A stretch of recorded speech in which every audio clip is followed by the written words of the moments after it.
body and soul, both in life and in death, to my faithful Savior, Jesus Christ. Dr. O. Allen Noble is Assistant Professor of English at Oklahoma Baptist University, Editor-in-Chief of Christ in Pop Culture, and the author of numerous articles and publications ranging from Modern Reformation, In Touch Magazine, and Christianity Today, to Vox, BuzzFeed, and The Atlantic. He is frequently a speaker at colleges, churches, and youth groups on the intersection of church and culture and the creative opportunities this presents to Christians. Allen's award-winning book, Disruptive Witness, Speaking Truth in a Distracted Age, was featured at Upper House in March of 2020. He was in fact our last in-person speaker we hosted pre-pandemic. He holds both a BA and an MA from California State University, Bakersfield, and a PhD from Baylor University. Please join me in welcoming Allen Noble.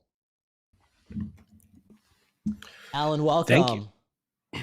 Yes, I'm excited. Thank you. Well, we are so excited to have you here tonight with us. We are streaming from a spot upstairs of Upper House tonight because we had some activity happening. But we are so looking forward to our time with you this evening, and would love just to kind of give the floor over to you tonight for this first section, and let you just teach us, and then we will come back together for a time of Q&A. So make Fantastic. sure you put your questions in the chat, and we will feature those during our Q&A time. So, Dr. Noble, we will turn it over to you. All right, I want to begin with Baylor University, who happen to be right now the men's basketball champions, national champions. I went to Baylor University, and while I was there, they have what they call the Bear Pit. We have 2 live bears on campus, or I'm not there anymore, so we did have these.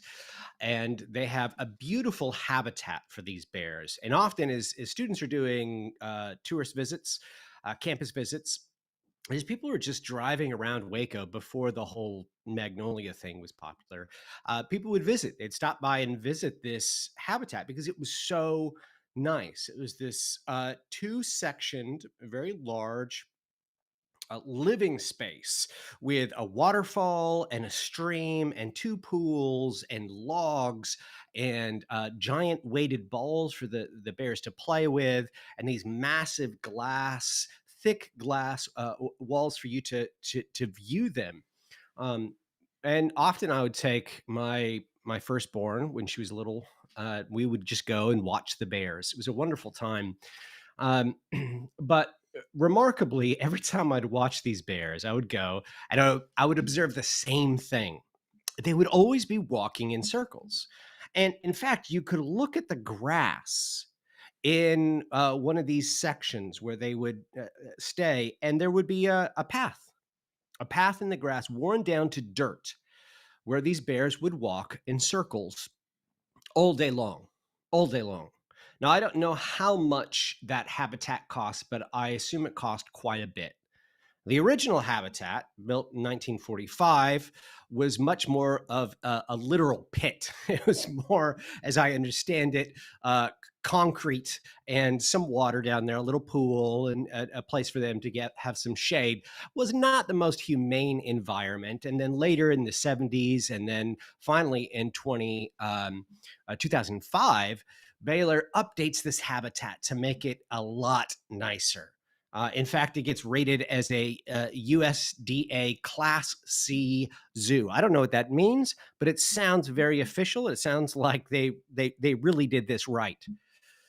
And I think when they made this latest habitat, I'm confident that they spoke to the top experts in, I think they're brown bears. They might be black bears. I don't know. I'm not a bear expert. In those bears, top experts to figure out how exactly should we design this space for these bears to live in a way that allows them to flourish. And here's a quote from their website on the history of this habitat. It says, "Today, the Bear Committee and lead team provide the best care available to our bears, which includes, but is not limited to, in-depth meal planning with nutrition specialists, feedings twice a day, every day of the year, cleaning the habitat regularly, weekly off campus enrichment, training, and exercise, developing educational curriculum for bears, trainings, and site visits for the community engagement, and monitoring, ensuring that the overall health and well-being of the bears is good. These students are trained and mentored by animal care experts and also have food handler licenses, since the bears enjoy a wide range of fresh, raw meats, fruits, and vegetables." Now, if you've ever been to grad school, you can guess that while I was in grad school, these bears were living a lot better than I was, with fresh fruits and meats and vegetables, and in this nice habitat with the waterfall and all these things. The point here is that as this university set about to house these bears, they did so with a specific idea in mind. They knew they wanted to house bears. They knew that bears don't naturally live in close confined spaces, but they decided that this is how it was going to be. And so they got the best experts, the best science, the best nutritionists, the best everything. They put all their effort into making a habitat that would allow those bears to flourish. And as I said earlier, I'm convinced this cost no small amount of money. But the amazing thing is the bears still paced. They were still anxious. They were still very obviously depressed. And anyone who walked around this habitat and saw these bears walking in circles endlessly all day long would remark and would think to themselves, this is not right. I don't know exactly what a bear is supposed to do when it's happy, but it's not that. This is a mental illness. And in fact, that illness is at least informally called zoochosis, a psychosis of zoo animals, which are not meant to be in cages, but are nevertheless put in cages anyway. And this is a common thing. If you go to almost any zoo, you will discover this with lions or bears or any number of animals where they feel so anxious and overwhelmed about being in a foreign environment that they will just pace in circles endlessly. Now, there's some irony here. First of all, this habitat was designed for bears, but not for bears as they actually are. Because the thing is, actual bears are the kinds of creatures that can't flourish in a cage. They're not made to live in a cage. Now, eventually, through breeding and training and things, we might actually be able to force the animal to adapt to living in a false environment. But what's interesting to me is that at that point, we no longer start talking about it as a bear. We talk about it as a bear, quote, raised in captivity, because we know this is something fundamentally different. We are no longer looking at a natural bear. It's a different kind of thing.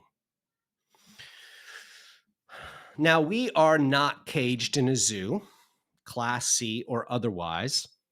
And yet, I don't think it's wrong to say that we live in a habitat that is also not designed for humans. In a sense, it is designed for humans. We designed it. We designed this society. This is our work. But I believe, just as with the bears at Baylor, it was designed with a false understanding of what it means to be a human being. And another connection, I think, is that we share with the bears a kind of anxious, tired, bored, endless pacing, a weariness, a feeling that we're trapped and out of place. When I was researching this, the thing that hit me the most was when I discovered what zoos often do to treat animals that have zoochosis, that are showing signs of zoochosis. Zookeepers will, I don't think zookeepers is the right word. It sounds like I'm reading Dr. Seuss. Zoologists, I don't know. So the keepers of the bears, let's say, will, in most zoos, will give them antidepressants, or they will give them enrichment activities. enrichment activities. In other words, a weighted ball or something interesting in their cage to distract them. When I read that, I thought to myself, wait a minute, that that feels like it's literally me. I kind of feel like society has done that very same thing to me. That when I am living in an environment that fundamentally doesn't work on some basic levels, what society has said to me is, well, Alan, what you really need are antidepressants and something to distract you. But there's very little, if no acknowledgement that maybe the habitat itself is malformed. Maybe it's assuming false things about us.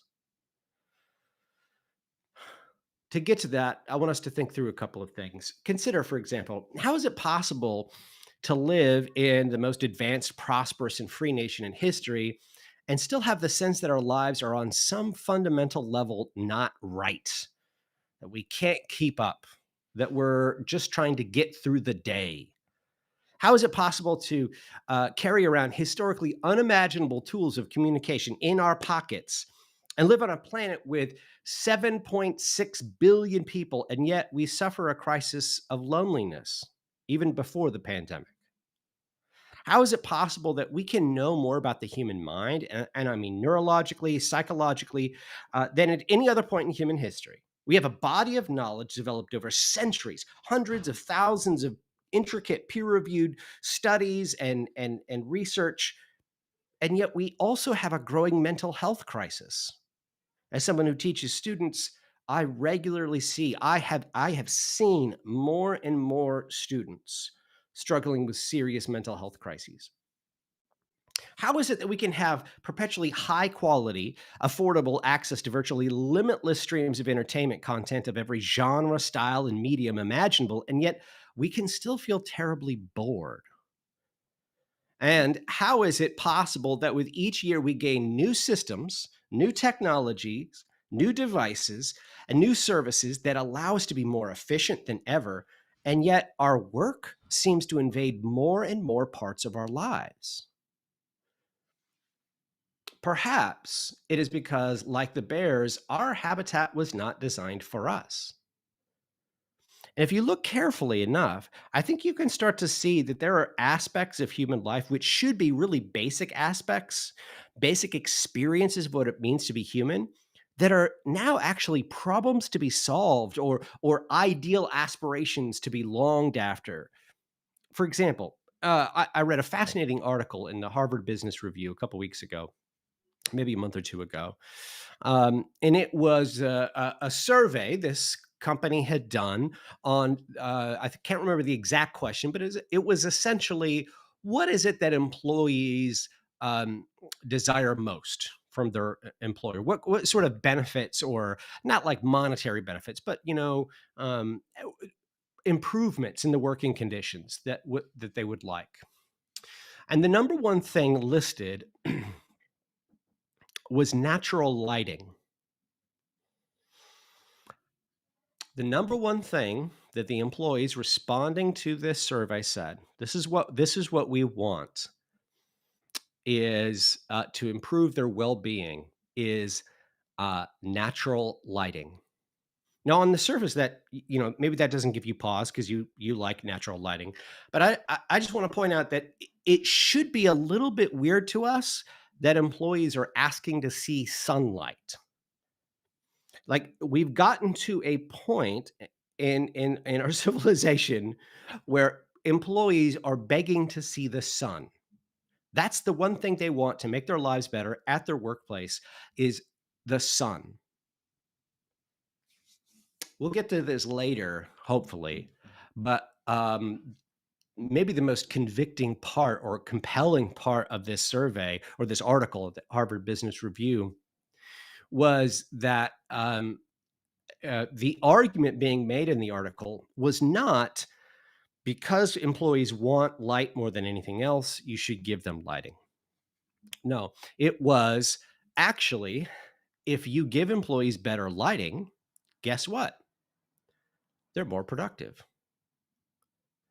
which is very fascinating. It's almost as if we can't think about something being good unless it's being efficient and measurably efficient. All right, one more example. Friendships, close friendships. I would say that, like lighting, having close friends as an adult, as a kid, is really a basic part of the human experience. Of course, not everyone gets to experience that, but in a normative way, it ought to be.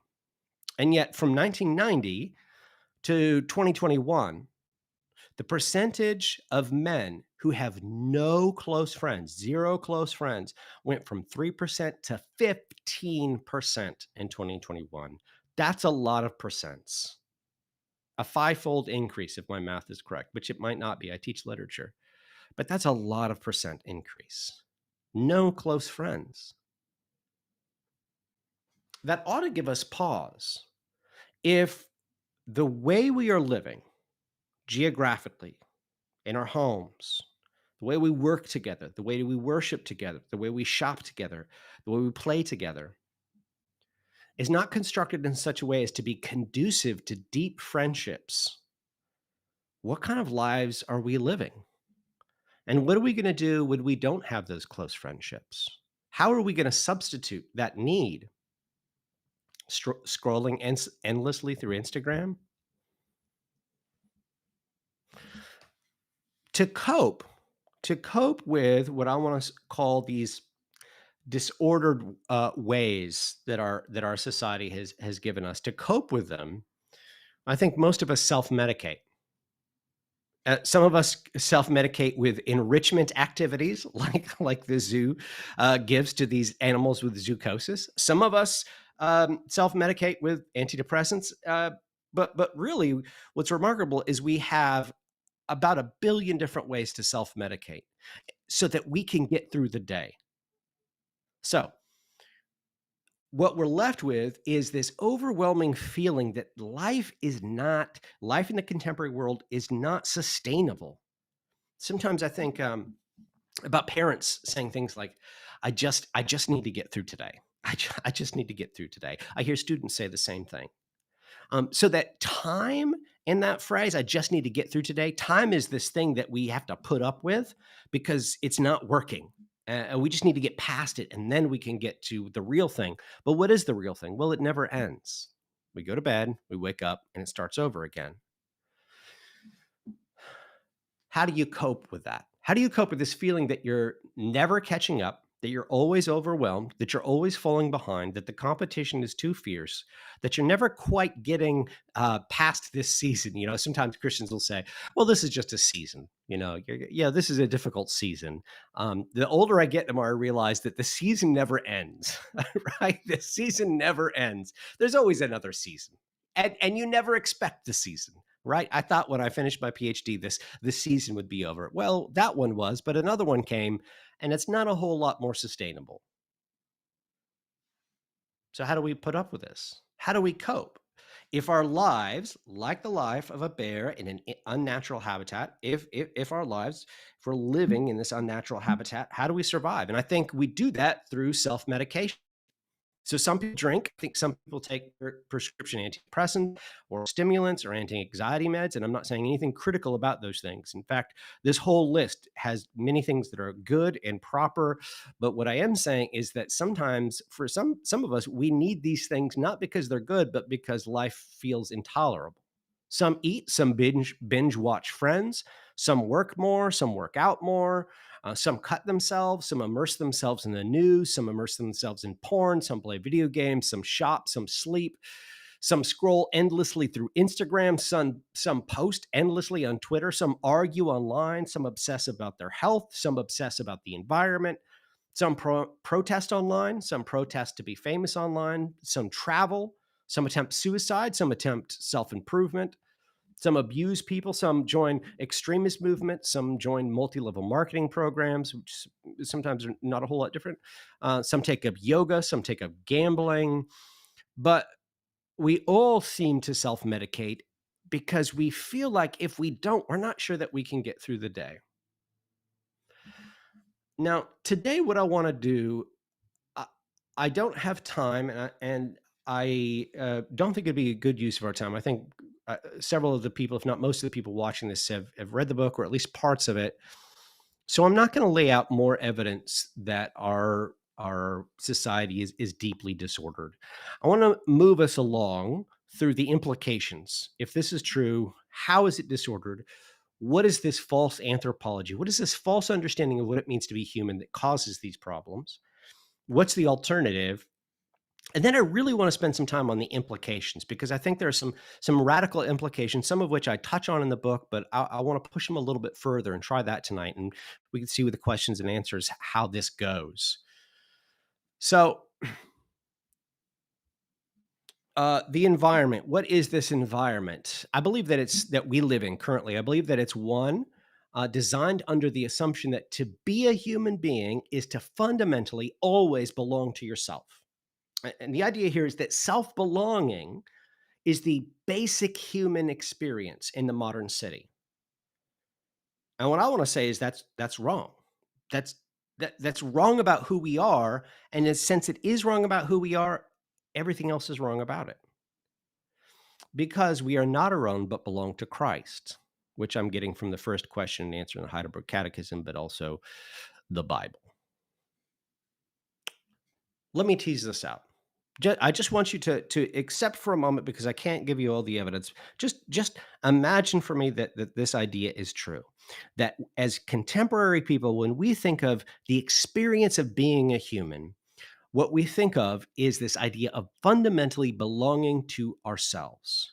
If that's true, what are the implications? Because if I'm right, then those implications, because they go against the grain of how we were created, those implications should leave us anxious, depressed, confused, stressed, bored, tired, etc., etc. So let's think through some of these.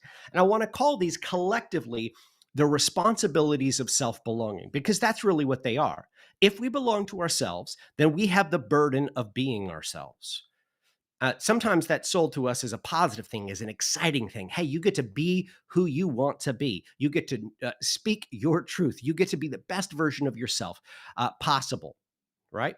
That's sort of the optimistic way of framing it. But there's another way of thinking about this too, which is that you're the one responsible for everything. Your life is ultimately and only ever your responsibility. So if you screw it up, it's all on you. You should have done better. So there are 5 things that I talk about in the book as these as comprising these responsibilities of self-belonging. If we belong to ourselves, what are the obligations that we have? Well, one, I think, is an obligation of justification. Everybody needs to feel and to know and to believe that their life is justified in some sense, that it has meaning and purpose and direction, that we're doing something rich and good. So, for the person who believes that they are their own, they see their lives as a project. My life is fundamentally a project. It's a kind of artistic project.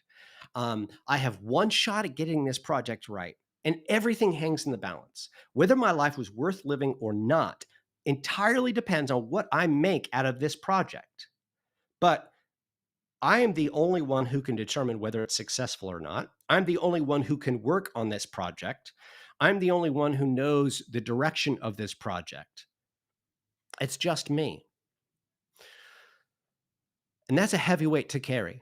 That's a heavy weight to carry, because what we end up doing is we naturally want affirmation from other people, somebody outside of us, a witness who can come to us and say, well, as a Christian, well done, good and faithful servant. We need that kind of affirmation that our striving is towards some good end. But if we are the only standard, if we are only responsible for ourselves, if we only belong to ourselves, what ends up happening is we never feel that sense of justification. Instead, everything feels fluid. It always feels like, you know what, if I just get this raise, or if I just accomplish this one thing, if I just graduate with my bachelor's or my master's or my PhD, if I marry the right person, raise the right kids, just do one more little thing, then I will have arrived. And that feeling of arrival will mean that my life mattered. It was worth something. I accomplished something. I can look back and be proud of it. But if you've lived long enough or long at all, you know that that's not how it works. Once you achieve that thing, once you reach that goal, the emptiness returns, the hunger returns, and you must do something else. So that's justification. Identity, which is related, all five of these are related, but for the sake of analysis, I'm trying to tease these apart a little bit. But identity is another responsibility that we have. If I am my own and belong to myself, I am responsible for my own identity. You can't tell me who I am. I am the only one who can define who I am, can express who I am, can determine who I am. And I'm the only one who can redefine myself, can determine whether other people's judgments are accurate or not. Now, again, this on one hand feels very freeing, and that is often how it is sold to us in society. You're free to be whoever you want to be. But that's also a curse, because what it practically means is you have to spend all of your time trying to be who you think you ought to be. Where do you even look? Do you look inward and try to find some pure, accurate, sort of platonic idea of what it means to be Alan, and then bring that out and express it so that you're being your authentic self? Well, if you've ever tried that, if you've ever tried really looking into yourself and trying to find the real, authentic you, you'll discover that there's a lot of darkness. There's a lot of shadow, that who you are is constantly in flux, that there is no solid, definite, grounded, platonic you that you can point to and pull out and project out into the world. So that doesn't work. What's the other option? Well, I can try to create myself. I can spend my time crafting an identity, rebranding myself, re-imaging myself, and promoting myself to the world. By the way, everyone else is doing this. We're all in competition. We're all in competition. Everyone is out there expressing their identity, shouting it to the world, because the thing with identity, the paradox of identity in the contemporary world is, on the one hand, we need to believe that we are the only ones that can determine if our identity is good and valid and right. On the other hand, identity inherently requires a witness. The whole idea of identity is that there is another outside of you who can look at you, who can observe you and affirm you. Without a witness, identity makes no sense. It's just you. So, as we're out there projecting ourselves to the world, saying, in essence, this is who I am, world. I don't care what you think. This is my true self. We're also asking the world to affirm that self, which is fairly paradoxical. Now, as a result, because we see everyone else doing the same thing, everyone else expressing themselves and shouting for that affirmation, inevitably we feel like we have to keep talking. If our identity is experienced as fluid, if our identity is experienced as fluid, and that is the experience of identity in the contemporary world, it feels like everything is shifting out from under us. Who am I exactly? Am I the Alan from childhood or the teenage years or college, or which Alan is the true Alan? There's this fluidity to it. Then what you want is you want to force it into a solid. You want to know for certain who you are. And what feels natural is shouting your identity, shouting it, expressing it out into the world. But you're doing it in competition with everyone else. And so there's a franticness to this, a desperation. And so we have social media platforms that are perfectly tailored to help us, to facilitate us in expressing ourselves, because we need more and more tools to do this so we feel solid. All right, so that's identity, justification, identity, meaning. I'm not going to linger too long here, but if we are our own and belong to ourselves, then that means that the meaning we experience in the world is determined by us. The world out there is this neutral thing. It just is. And whatever meaning we find in the world is meaning that we project onto the world. So in your relationships, the love that you experience, and beauty, in works of art that you find pleasurable and beautiful, those are experiences where you are projecting the meaning onto things because it's only you.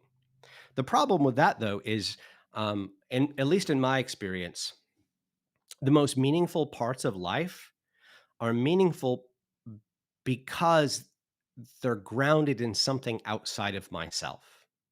So the birth of a child, the birth of one of my three children, is meaningful, not because of some personal experience inside me,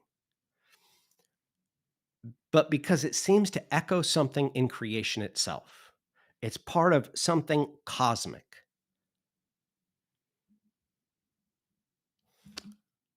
What am I on? 4, value. Of course, and this has been as long as I've been an evangelical, which is my whole life. This has been, a constant anxiety for evangelicals. If is our ethic relative, right? Where do we find value? And it's kind of ironic to me, but I will actually hear people say, without any sarcasm, that they want to speak their truth. um, and every time I hear that, I'm like, wow, you really that's for real. That's not a joke. You're not being ironic. You really mean that you want to speak your truth. The idea here being that if we belong to ourselves, that then really value judgments are things that we make internally. Now, in the book, what I like to focus on here is I think the one area where we've sort of agreed as a society, the one place where we can have some kind of cooperation is when a value, whether it's an ethic or a moral or beauty or whatever, when it comes down to something measurable. In our contemporary society, when we all have our own values, when we each belong to ourselves, and so we're really only responsible for our own ethics, the one thing that we can tend to agree upon is the reduction of harm and the measurability of things.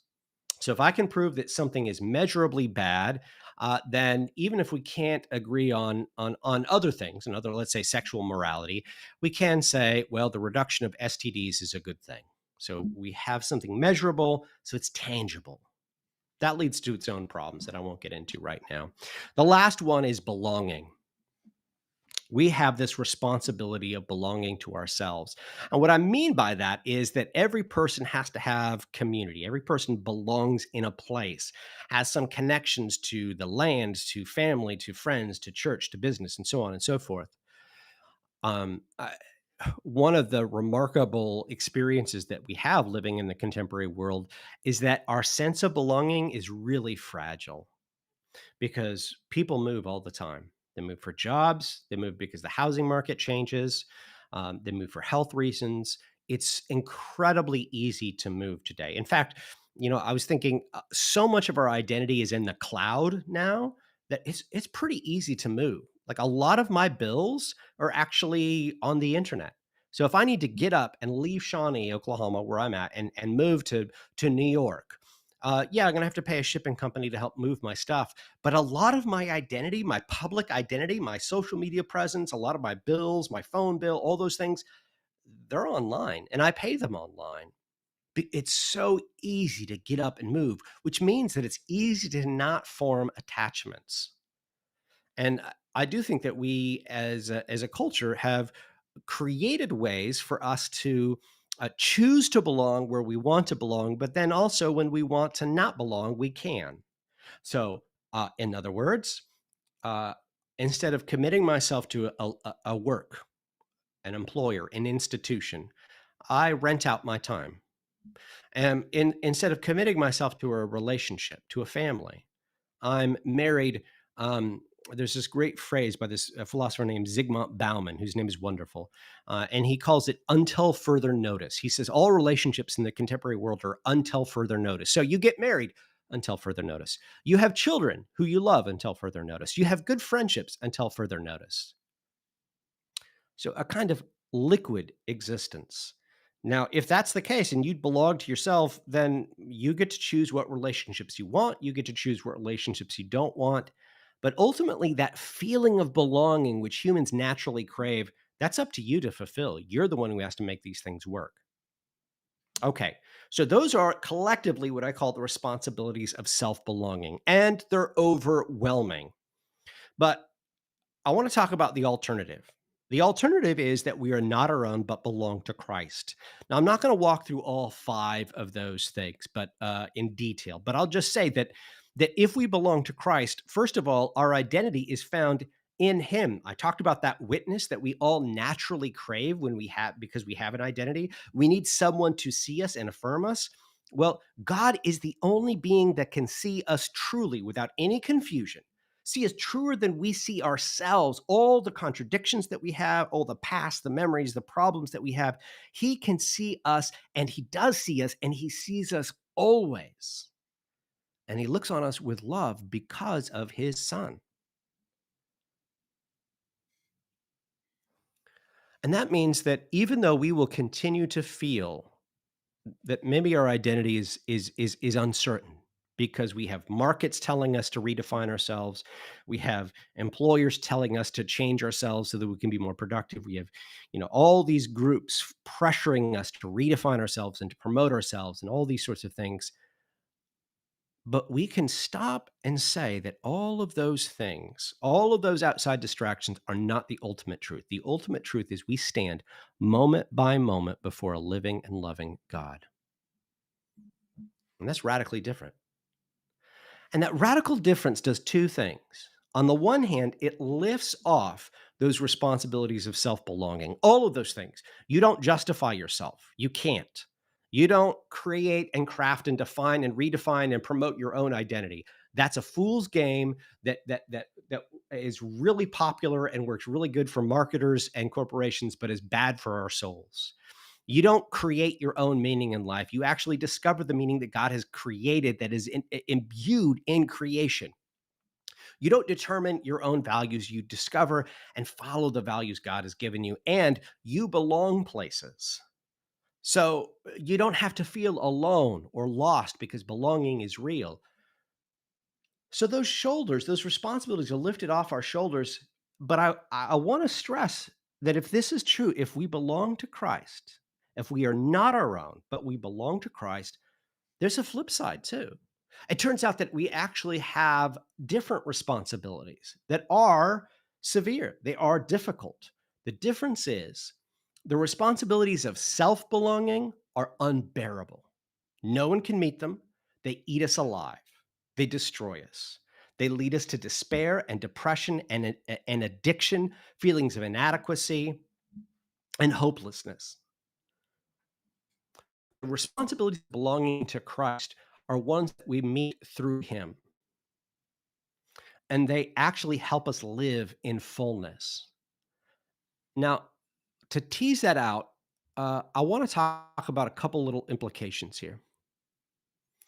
Let's see. How are we doing for time? Okay. I want to talk about a couple implications here. One is I want to talk about desires. Let's consider this. If you are not your own, but you belong to Christ, what does that mean about for your desires? Think about this. I think for a lot of Christians, it's very easy for us to look at people who struggle with sexual desires of whatever kind you want to pick, whether it's pornography or whatever. Look at people struggling with sexual desires and say, well, you need to stop saying yes to those desires. Those desires are inappropriate. There are right limits, and you need to say no to them. But if it's true that we're not our own but belong to Christ, then there are actually a lot of desires that we need to say no to. And if you look at the way we've structured our communities, is it not the case that in most situations, we are actually told yes to our desires? We are encouraged to believe that we deserve the things that we desire. And look, if in every other sphere of our lives, in our workplace, in our home life, in our shopping, every other in our food consumption, every other sphere, we are told, we are trained to say yes to your desires, then how can we expect people to look at their sexual desires and say, this one's inappropriate? I was eating donut. Actually, that's important to the story. I was eating a donut a couple weeks ago, and from a local donut shop. And on the box, I ate one, and it was delicious. Donuts are amazing. It's really amazing.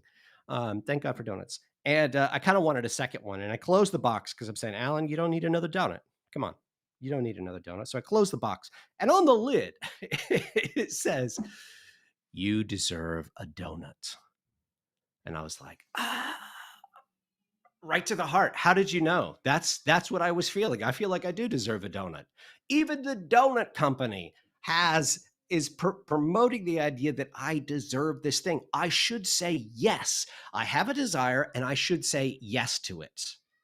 Well, again, if that's the practical way that we order our markets, our consumption, then then we are being taught, we are being trained, we are being trained to envy, we are being trained to say yes and yes and yes and not to say no. So one of the, I think the radical implications and one of the challenging implications for this project, for this book, is teasing out what it means if we belong to God to rightly order our desires, and not just the popular ones that are in the culture wars, but really all of our desires. How do we can we really start to acknowledge that our default is going to be that we want to say yes to our desires. First, because that's a natural human tendency, but second of all, because it is really good for consumerism to train us to say yes to our desires. And so we're going to have to fight that really hard. We're going to have to fight that really hard. And instead, ask questions like, what will glorify God and what will honor my neighbor? Because if I belong to myself, I don't get to say yes to every desire I have. I don't get that's not a right that I have. I have to set that aside. And it struck me today as I was thinking about this, if the church was known as a place, if Christians were known as people who were profoundly consistent in this sense, when people saw us living in the world, they recognized a people who were not controlled by their appetites. They're not controlled by their appetites. They were able to say no to desires that were unloving. I wonder how much our witness on, biblical sexual ethics would change if we could be consistent in that way. But that would be difficult. That would be difficult. We would have to say no to some things that we enjoy. Another thing I want to talk about, careers. Um, it seems to me that when we think of careers, at least this is just how I was taught to think about a career in the church. Um, I was taught that really all careers are open to me. All careers are possible things that I could do, except for a few ones in the margin. So there are a couple of things that I'm not allowed to do. So, um, obviously, can't work in pornography. Um, uh, can't work in criminal activity. So no selling drugs. Depending on your beliefs, maybe you don't sell alcohol, or you don't rent R-rated movies. You don't, back when people had Blockbuster or whatever, but uh, video rental stores, or video games that are extreme. But really, they're really in the margins. On the whole, it seems to me that our idea is that if there is a career out there, then it's available for Christians just like it is anyone else. I would like to suggest that we need to rethink that. That if our world, our secular world, uh, has these deep problems, which I think it does, then we should actually expect that there are going to be a lot of careers that don't work for us, that there are going to be a lot of careers that are deeply harmful for Christians to participate in. And we're going to need to think about this carefully. So, for example, I like to ask the question, I like to wonder how many careers, how many lines of work intentionally create covetousness in people. Like, that's part of the business model, is to cultivate in people a desire for things they don't need. Or how many businesses, as a part of their business plan, create in people desires, or create in people a sense of inadequacy, this feeling that they are not good enough, and that if they own this product or experience service, then they will feel okay. I, I, I mean, it seems to me that if we're honest about our market, there are a lot of careers that involve that. There are a lot of careers that involve the cultivation of sinful attitudes. Now, I'm not saying that, for example, that a Christian can't be in marketing, but I am saying that the Christian marketer is probably not going to be as effective as other people, because there are going to be limits, because they are not their own. Because they belong to Christ, they don't get to do whatever they want. There are some things that we desire to do, that we think are appropriate because everyone else in society is doing it. And you know what? If we are our own, that makes perfect sense. But we're not our own. We belong to Christ. So we have to ask the question, what is good for my neighbor? Not just what is going to pay my bills, what is going to support my family, but fundamentally, what is going to be good for my neighbor? What is going to honor God? And that's not always easy to answer. And I don't want to create a list of careers that are, good, and a list of careers that are bad. But I feel like we don't ask this question at all. Or if we do, as I said earlier, we contain it to very safe things, right? So we say, well, okay, don't work in pornography. Okay, well, sure, that's easy.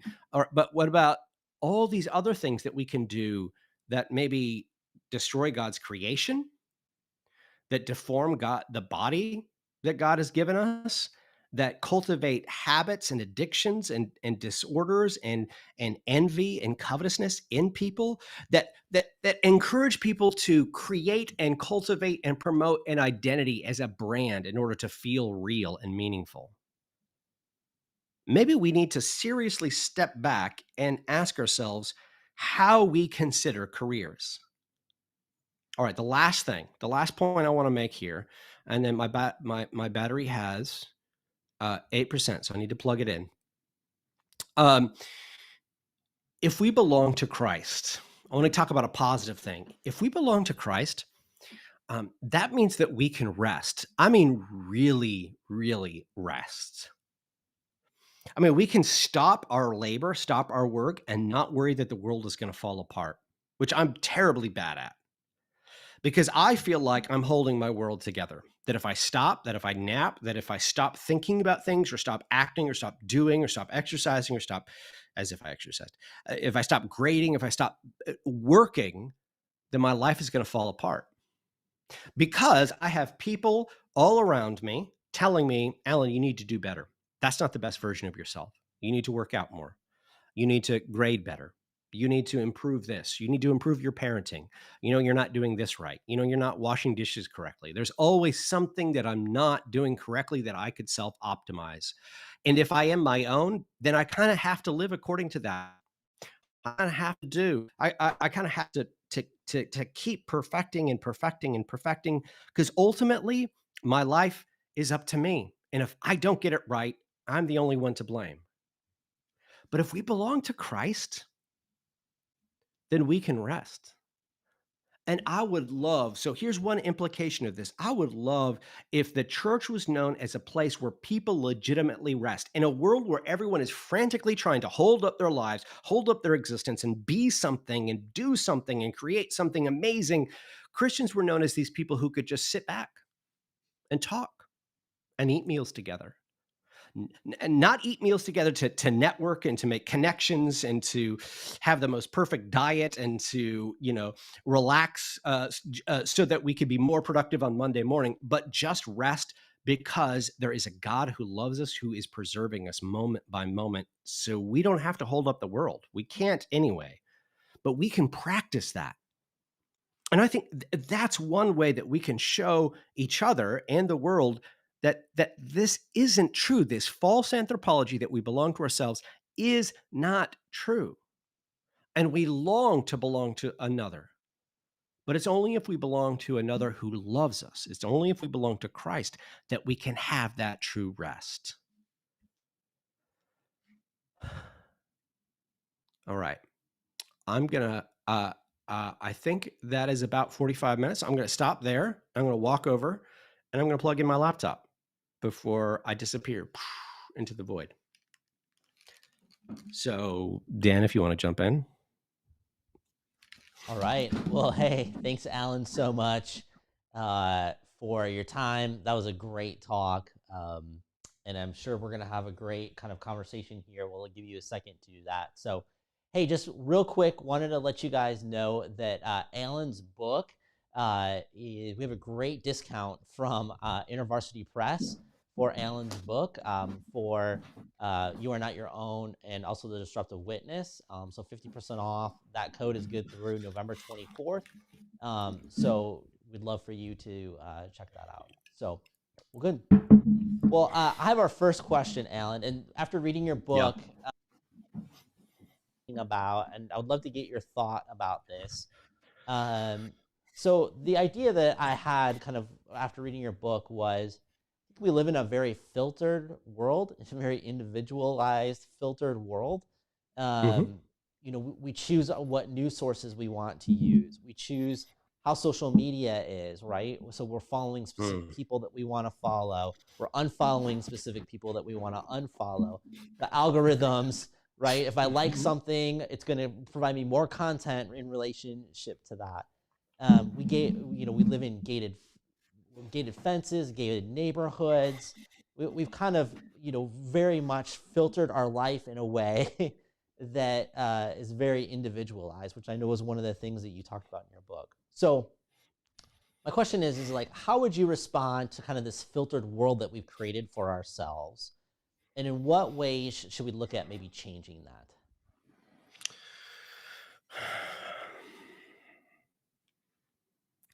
The second half of this book is really hard to write because I wanted to be realistic, and I think I was realistic, in that I don't think that there's a silver bullet that's going to fix things.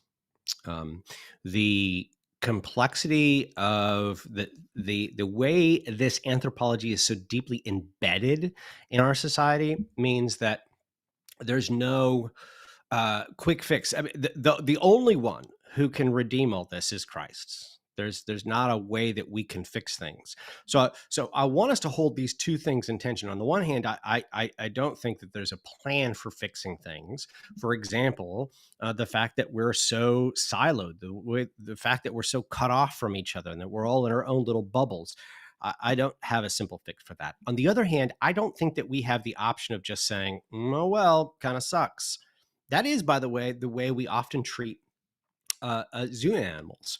As I said in that analogy at the beginning, when people would see these bears, they'd see them pacing in circles. They wouldn't say, "Oh my gosh, this isn't working. Like this habitat is flawed." They would say, "What are you going to do?" Yes, that bear is clearly sick, but I really need a bear in the zoo.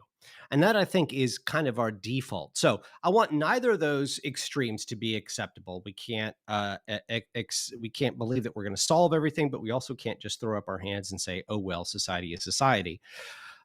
So we have to have some intentionality in the uh, in the sources, the news sources, the online communities that we involve ourselves in.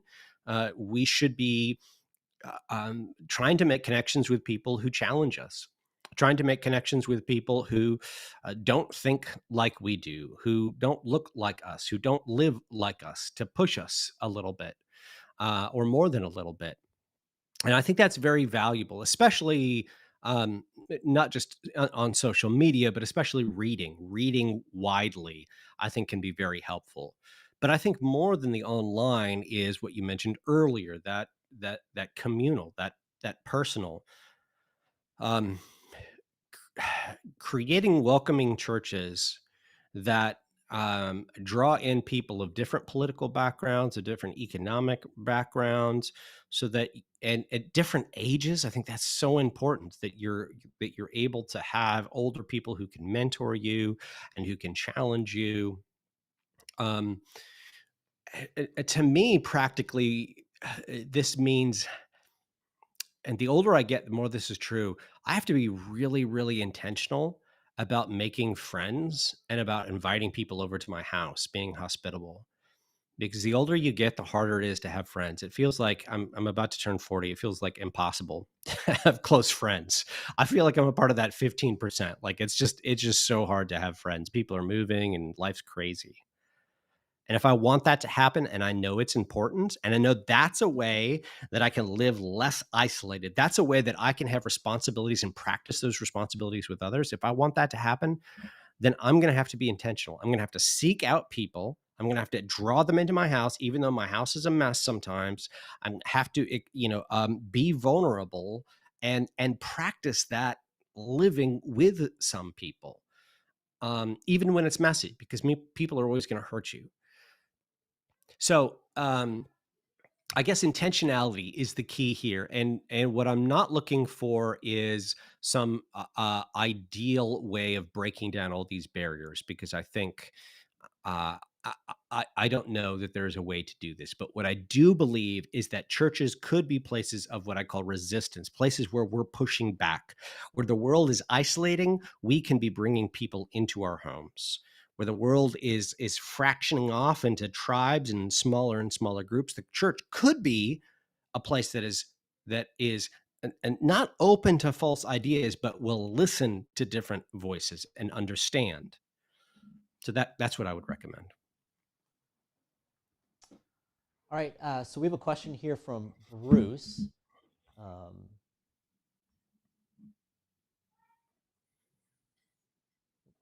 all right, so I will read it here. It says, is belonging to Christ a response to his general call, or do we follow a specific individual vocation? Yeah, so it is a general call. I do think that God gives some people specific vocations, but I'm leery of the language of calling, not because I don't think God calls us to things, but I do think that sometimes, especially with young people who have this tremendous pressure to find the right career path, what can happen is they have a spiritual experience and they decide, well, God is calling me to, let's say, the ministry, or calling me to this or to that. And and and and sometimes that's true, but I think also sometimes they just want to have the options reduced, because these young people have so many things available for them to choose from, so many careers, and it's overwhelming and it's stressful and it makes them anxious. And so to feel like God is telling me, well, you need to be this exact thing, it's a big relief. I'm not saying that God doesn't call people that way, but I do think that we need to think about this belonging to God more as a general calling, because that allows us to do this. That allows us to ask the question, what does my community need? So we're really good at asking, what am I good at? What do I enjoy doing? What can I make money at? Okay, when we're thinking about, how am I living in the world? What am I doing with my life? We can ask those three questions.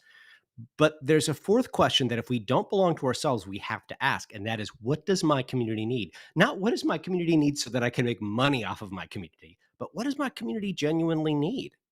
And the answer to that might be not another doctor. It might be not another minister, not another pastor. It might mean an electrician. It might mean a public school teacher. It might mean a grocer. It might mean a hardware store salesman. I mean, it might mean any number of things.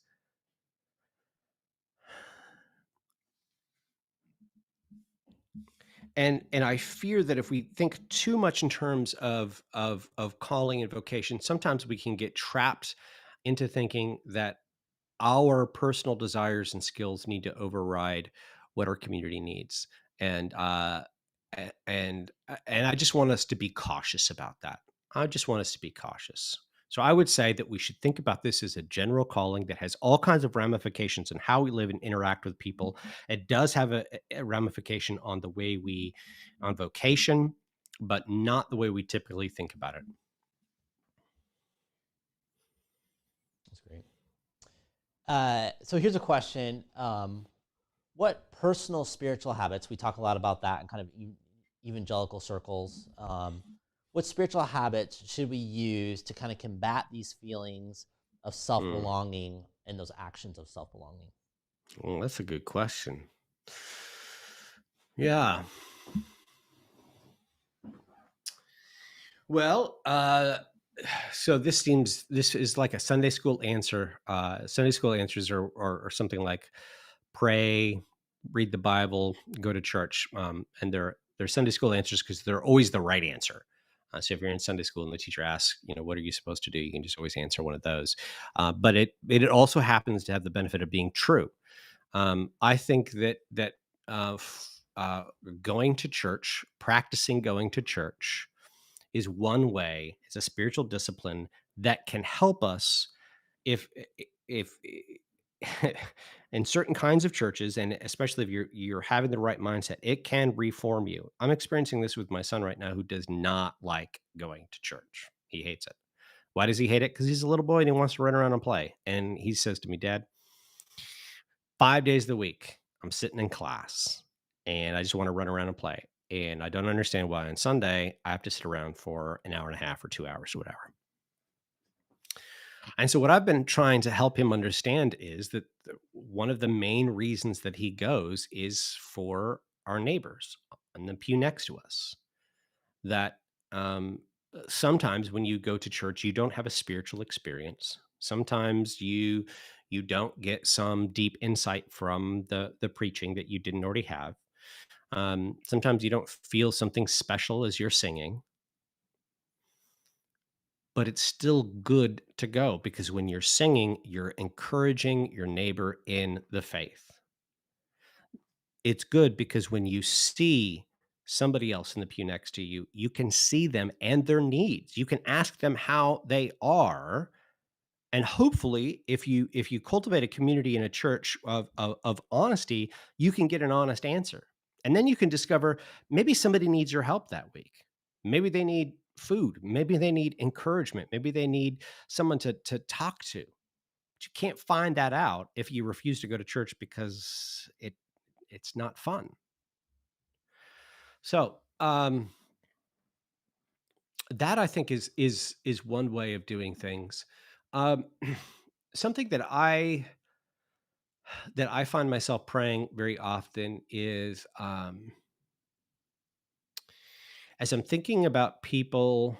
As I'm a teacher, and so anyone in position of teaching is naturally a mentor or a model in some sense of behavior of life, which is a big responsibility. And one of the dangers that comes with it is pride and arrogance. And it's very easy to get to a place where you think about your occupation as trying to get people to like you. Um, well, if I'm my own, that's perfectly fine. That makes total sense. But if I'm not my own, that's not okay. Like I have to not desire that people desire me. And so, what I've found myself praying a lot lately is something to the effect of God, help other people desire that in me only, which is you. Um, so that when they see things about me that are positive, that are good, they don't look at me with envy. They don't look at me with covetousness or lust or um, uh, jealousy, anything like that. Instead, the things that they desire in me are qualities of Christ-likeness that they can have themselves as they are pursuing Christ-likeness. So, I don't know. I just think that there are, lots of prayers like that as we're going through the day that we can recognize, um, these false ideas that confront us. I think okay, one more example. Um, it is very, very common for people to judge us and evaluate us based on our careers. And so in the book, I talk a bit about my wife's own experience being, I don't think I name her as my wife. I just described the scenario, being a stay at home mom for a year and running into people, meeting new people. And they're always asking her, they were always asking her at the time, what do you do? And even if they were theoretically or theologically or culturally in approval of stay at home mothers, maybe they really love the idea, there was still this idea that, when my wife answered, well, I stay at home with the kids, it was like the other person would be like, well, all right, then I don't really have anything else to say to you. You're not a very interesting person. Okay. I'm happy for you. Hey, that's really great. What does your husband do? Right. let me talk to somebody more interesting.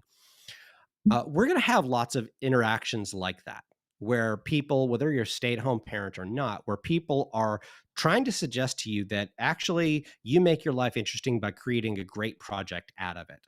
And that will make us feel inadequate and inferior and stressed and overwhelmed at different points. And so that's another moment when we have interactions like that. So if you're a high school senior or a college senior and somebody says, well, what are you going to do after school? You'll have that same feeling of like, oh my gosh, What am I going to do? Right. And I think those are moments for us to pray and refocus and remember it is a lie that the value of my life, that my life is justified by making it an impressive project, that I am loved, that my life has meaning and justification because I live moment by moment before a loving God. And so I think, I don't know, these little prayers, practices of going to church, tithing, giving, that's a really great way to accept that you are not your own. You need to give to people. Give of your time, give of your time, give of your energy, give of your wealth. So here's a follow up to the question about a calling that we had before and kind of career. So Melissa Look asks, at that. going back to your comments about career and your idea that maybe Christians shouldn't choose certain careers, then what is the role of redemption and God's redemptive work through us in these fields? Yeah, so I think, and I have not gone through and created a chart of careers that I think this falls under, but I suspect that if we stop having the assumption that all careers are acceptable to Christians and we should just follow your heart, right? If we accept that there are going to be some things because our markets are disordered, that the world doesn't have the same beliefs as we do, and so there are things that are going to be acceptable to them that are not acceptable to us. If we begin with that premise, there are going to be some careers that we're probably going to have to just say, maybe this is never okay. I don't know. And I'm not ready to make that list. I suspect that most careers aren't going to fall into that category. There are going to actually be spaces where, in order for a Christian to faithfully participate, we're going to have to be radically different. So, whatever the quote unquote best practices are in that field, which usually mean the most profitable and the most efficient, often we're not going to be able to use those best practices because those best practices assume that the ultimate good is efficiency, not the good of our neighbor. And as Christians, that's not, we can't do that. We have to believe that there are goods higher than efficiency. So just because something is cheaper and more profitable doesn't mean that we get to do it. Sometimes we can, sometimes it's appropriate, but sometimes not. And we have to be able to ask that question. And that, I think, is exactly to Melissa's question. That is that role of redeeming. Um, I do want us to be sober minded about this, though, because I suspect that in really probably all careers, all fields, Christians are going to have a distinct disadvantage. When you cannot appeal to selfishness, when you cannot appeal to envy and pride, when you cannot appeal to lust, um, when you cannot cultivate feelings of inadequacy, when you cannot promote endless consumption and selfishness in people, um, you're at a disadvantage. When you can't lie to people, like whatever job you are, whatever service or product you sell, if you believe I'm not allowed to lie about this product, it's not going to revolutionize your life. It might make it slightly better, but it's not going to revolutionize your life. If that's true, you are at a disadvantage. And so that doesn't mean that it's not profitable. It's not, that doesn't mean that we have to just abandon that field.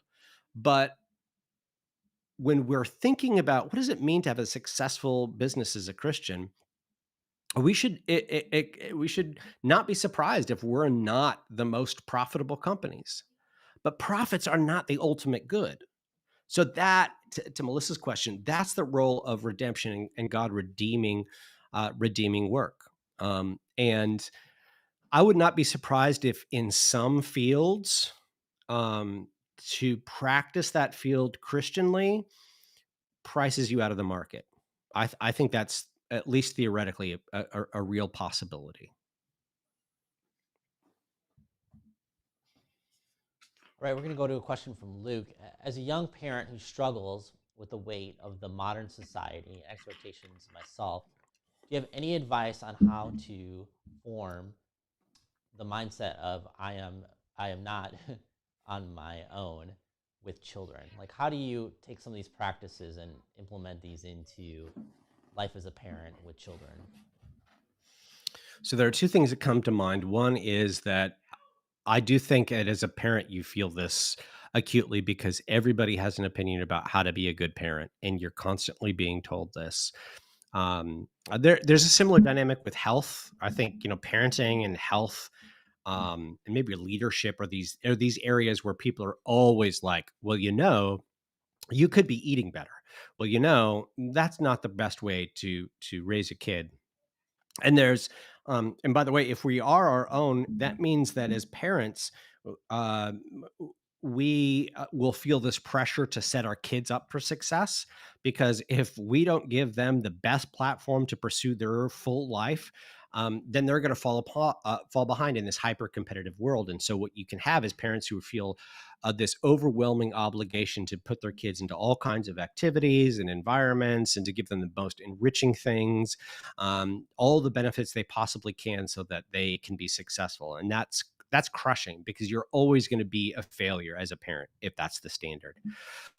So the first thing I think is to understand that we all parent with grace. That um, if God is not a loving God who's caring for our children, then we're all doomed, because parenting is a frightening thing. This is another human being that you're put in charge of, that you are called to care for. And if you don't have a deep and abiding sense that their safety, their health, their spiritual growth is grounded in God's love, and that God is the one who's preserving them, it's going to be overwhelming, and you're just not going to be able to do anything. But when you accept that truth, that that God loves your children and is caring for them, then it's easier to accept that you're going to make some serious failures, that you're going to have to apologize a lot as a parent, that you're going to get some things wrong, that you're not going to read as much to your kids as you should. You're not going to give them the diet that you should. You're not going to give them the enrichment activities like the bears, that all the other kids get, and you can be okay with that. Um, and they will be fine. Your kids will be fine. So that's the parent side, but there's also the children's side, right? So how do you help your kids know that they are not their own? So the first thing I think is modeling that. Do your kids see you sacrificing for others, and not just sacrificing money, but sacrificing time?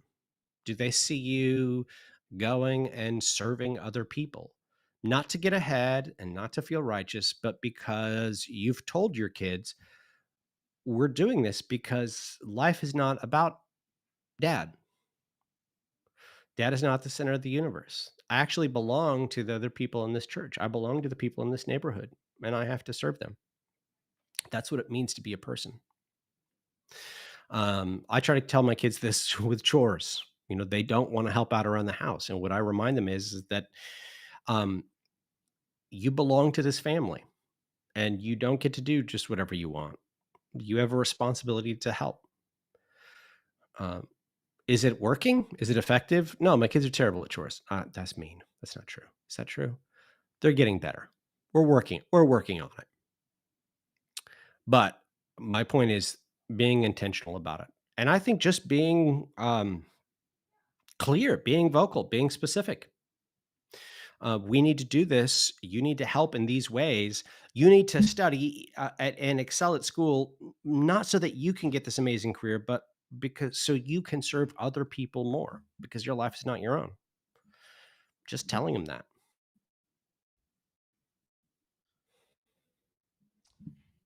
Here's a question. So you're an educator at a university, Upper House. We serve the University of Wisconsin-Madison. Um, so I think you have some really great truths in the book.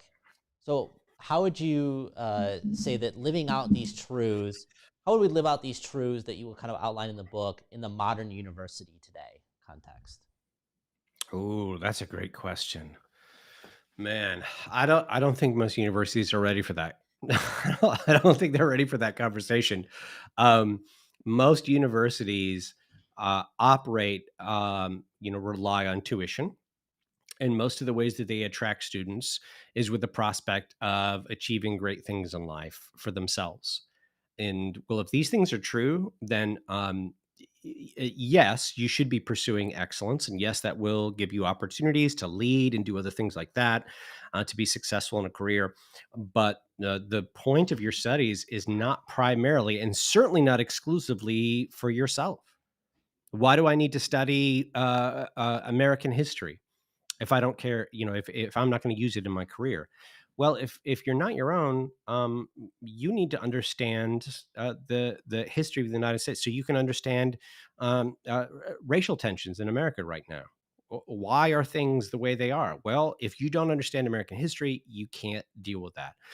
But for the most part, we think in terms of efficiency, and it's much more efficient to just study the thing that you want to have a career in.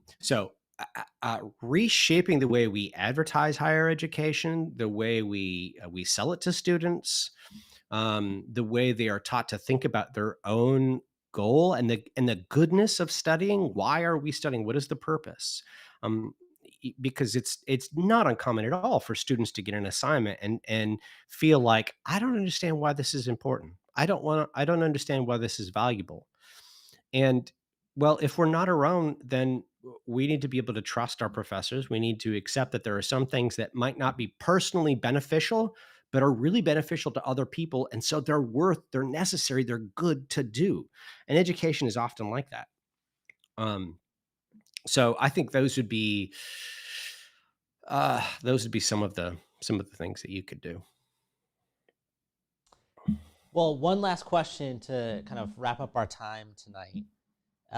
Is there one last statement or thought that you have that you would want to share with us to kind of sum up the teaching and the conversation from tonight? You don't want to recognize Philbo Baggins as a great who's retired. Philbo Bag. I don't think that's his real name. And there he is. I'm retired, and I face the same look. And he's got a picture that is clearly Philbo Baggins. Face the same scrutiny. Yeah, that's true. Retired people, it will experience the same thing. What are you doing with your life? You're retired, so I guess you're not doing anything unless you're living your best life, right? You're experiencing all these great things. But if you were a retired person who just stays at home and works faithfully and serves your community, people will be like, well, shouldn't you be traveling or doing something interesting? So, yeah, all these false narratives that we have to fight against. I don't remember exactly what Dan said, but because I was just the Phil Baggins is a great name. But the final word, what I would say is, I want to leave us with that tension between the two things. That on the one hand, if we understand our anthropology correctly, if we understand that the fundamental experience of being human, the fundamental reality of being human is that we are not our own, but we belong to Christ. And through Christ, we belong to our families, churches, our neighborhoods, and creation, not in the same way that we belong to God, right? There's a unique way in which we belong to God, but still a very meaningful way that we have these responsibilities. If that's true, then on the one hand, we are freed from these responsibilities of self belonging, which are overwhelming and unbearable. And that is great, great news. On the other hand, we have to take seriously what these responsibilities demand of us, because now we're going to have to say, I don't get to think of relationships as until further notice. I have to accept that my relationship to my wife is real and abiding. And the same thing for my children and my work. Um, so it's an exciting thing. It's a relief, but it's also a call to action. It's a call to sacrifice. And it's a call to set aside our desires and live for God and for others. Well, Alan, such a rich conversation tonight. Thank you so much for being here with us. We're so delighted to welcome you virtually to Upper Yeah. House, and we are looking forward to the next book, hopefully coming out sometime in Okay. whenever. So, and we would love to have you back. So that would be Yes. great. So, That'd be great. thank you, thank you. Hey, real quick, you guys can get Alan's book from InterVarsity Press, and the code for that is UHouse 21. And if you go to ivpress.com and just search Alan Noble. Both of his books will come up there, and the discount code is good on both of the books. So The Disruptive Witness and You Are Not Your Own. We would encourage you to check out upperhouse.org/events for all of our events that are happening here at Upper House. And we are so grateful that you joined us tonight for this great conversation. God bless and have a great night.